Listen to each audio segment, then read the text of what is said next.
বিগত সরকারের আর্থিক দেনা নিয়ে বাগদায় তীব্র সমালোচনা করলেন কার্তিক মহারাজ।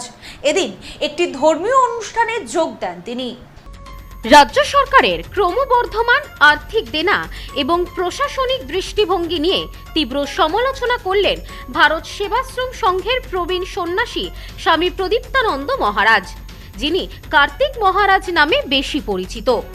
উত্তর 24 পরগনার বাগদা ব্লকের জিতপুরে মঙ্গলবার সন্ধ্যায় আয়োজিত এক ধর্মীয় অনুষ্ঠানে উপস্থিত হয়ে তিনি রাজ্য সরকারের আয় ব্যয়ের খতিয়ান ও রাজনৈতিক পরিবেশ নিয়ে বিস্ফোরক মন্তব্য করেন।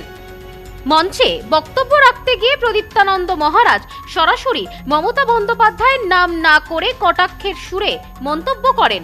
তিনি বলেন, পূর্ববর্তী সরকার রাজ্যের মাথায় প্রায় 2 লক্ষ কোটি টাকার দেনা রেখে গিয়েছিল। এরপর এলেন মা শারদা বা মমতাময়ী সরকার, যার আমলে সেই দেনার পরিমাণ বেড়ে দাঁড়িয়েছে প্রায় 8.5 লক্ষ কোটি টাকা। তিনি আরও দাবি করেন, এই অপরিকল্পিত ঋণের ফলে রাজ্যের প্রতিটি সদ্যজাত শিশুর মাথায় আজ প্রায় 68,000 টাকার ঋণের বোঝা চেপে বসেছে। রাজ্য সরকারের বর্তমান এই আর্থিক সংকটের পেছনে লোভ এবং আয় বুঝে ব্যয় না করার প্রবণতাকে মূল কারণ হিসেবে দায়ী করেন তিনি। রাজ্যের সামাজিক ও প্রশাসনিক পরিস্থিতি নিয়েও ক্ষোভ উগরে দেন মহারাজ।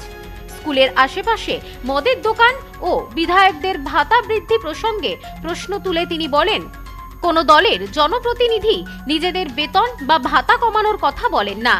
এই ধরনের অপ্রয়োজনীয় খরচের কারণে কোষাগারের এই কঙ্কালসার অবস্থা। নির্বাচনী প্রসঙ্গ টেনে তিনি উল্লেখ করেন, গত 4 তারিখের ফলাফল এই রকম না হলে দিল্লির কোনো শক্তির পক্ষেই আমাদের বাঁচানো সম্ভব হতো না। অনুষ্ঠান শেষে সাংবাদিকদের মুখোমুখি হয়ে নিজের বক্তব্যের ব্যাখ্যা দেন কার্তিক মহারাজ। মা শারদা শব্দ ব্যবহারের প্রসঙ্গে তিনি জানান, নারী শক্তিকে রূপক অর্থে তুলে ধরতেই তিনি ওই শব্দ ব্যবহার করেছেন এবং রাজ্যের ঋণের হিসাব সম্পূর্ণ তথ্যভিত্তিক ও সত্য। রাজনীতিতে অহংকার ও দাম্ভিকতার পরিণতি সম্পর্কে সতর্ক করে তিনি বলেন, ভগবান পৃথিবীর সবকিছু সহ্য করলেও মানুষের অহংকার কখনো সহ্য করেন না। রাজ্যে যেভাবে ত্রাহি ত্রাহি রব উঠেছিল এবং লুটপাট চলছিল, তাতে অহংকারের পতন ছিল অনিবার্য। একদিকে যখন রবীন্দ্রসঙ্গীতের সঙ্গে ডিজে বাজানোর হুঙ্কার দেওয়া হচ্ছিল, অন্যদিকে তখন নম্রতার বার্তা ছিল। শেষ পর্যন্ত অহংকারী ধ্বংসের কারণ হলো। আমরা সনাতন হিন্দু ধর্মের মানুষ, আমরা নারী মাত্রেই আমরা গৌরী মনে করি, আমরা নারীকে মাতৃরূপে দর্শন করি।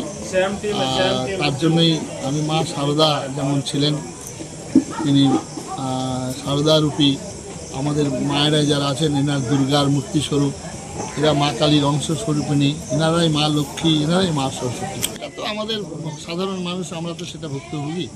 আমরা তো জানি যে এত টাকা দেনা, এত টাকা ঋণ হয়েছে, একটা বাচ্চা ছেলে তার এত টাকা ঋণ হয়ে যাচ্ছে।